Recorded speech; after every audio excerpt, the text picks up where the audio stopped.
যেখানে ডাক্তার তাকে ক্রিকেট থেকে দূরে থাকার পরামর্শ দিয়েছিলেন, সেখানে দেশের স্বার্থে পা দুটো বেইমানি করলেও নিজে লড়েছেন বীরের মতো।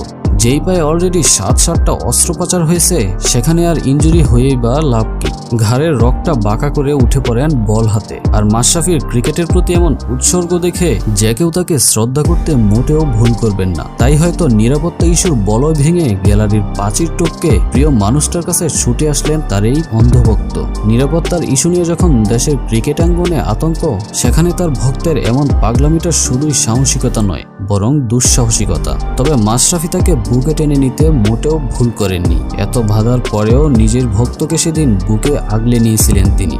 আর এটাই যে মাশরাফি।